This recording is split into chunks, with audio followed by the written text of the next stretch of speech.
રાષ્ટ્રીય અવકાશ દિવસની ઉજવણીના ભાગ સ્વરૂપે district community science centre, children museum અને બાલભવન ખાતે વિશેષ પ્રવૃત્તિનું આયોજન થયું છે.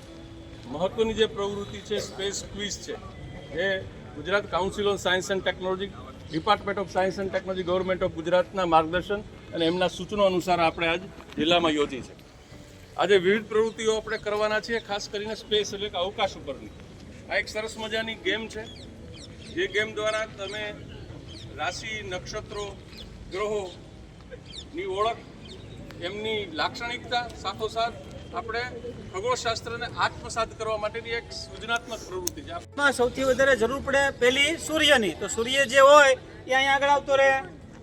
ચાલો સૂર્ય, હાલે એક બેન આવતી રહે.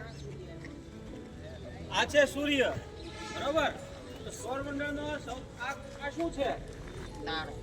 તારો. શું છે? સૌરમંડળનો સૌથી ચમકતો તારો એટલે સૂર્ય, બરોબર.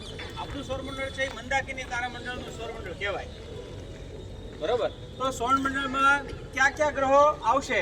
તો સૂર્યથી સૌથી નજીક અહીંયા ગોઠવાઈ જાવ. બસ, આ સૂર્યથી સૌથી નજીકનો ગ્રહ. બુધ પછી કયો ગ્રહ? બુધ પછી કયો? ખબર? તો આપણે દરેક ગ્રહો ત્યાંથી તમારે સૂર્યની આસપાસ આમ પરિભ્રમણ ને પરિક્રમણ કરતું પાછું પોતાની ધરી આવવાનું છે, બરોબર. લાઈનમાં ક્યાંથી અહીંથી ચાલુ થશે. કેવી રીતે ફરવાનું છે જો. તમારો બધાનો જમણો હાથ કયો છે? સૂર્ય એક સ્થિર રહેશે.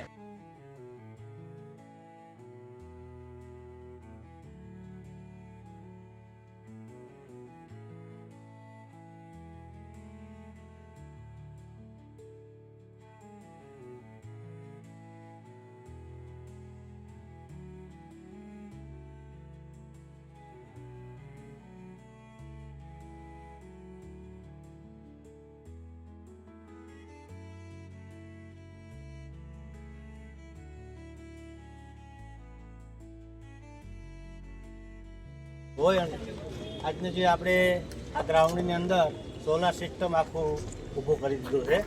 દાખલા તરીકે સૂર્ય છે, સૂર્યની પછી તરત બુધ આવે. બુધ ક્યાં છે? બુધ આવે વહેલો સૌથી નજીકનો ગ્રહ બુધ આ બાજુ.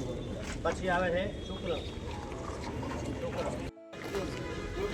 આવી રીતથી દરેક પોતપોતાની કક્ષામાં ફરે છે. એમાં સૌથી નજીકનો ગ્રહ કયો છે? બુધ. સૌથી તેજસ્વી ગ્રહ કયો છે? શુક્ર. કયો ગ્રહ છે? આવો શુક્ર આ બાજુ આવો. એનો પ્રકાશ છે એ 80% પરાવર્તન કરી નાખે છે, એટલે એ તમને તેજસ્વી દેખાય છે. સૌથી નજીકનો નાનો ગ્રહ બુધ, સૌથી તેજસ્વી ગ્રહ શુક્ર.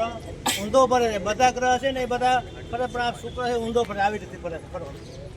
કારણ કે ત્યાર પછી આવે છે પૃથ્વી. આપણા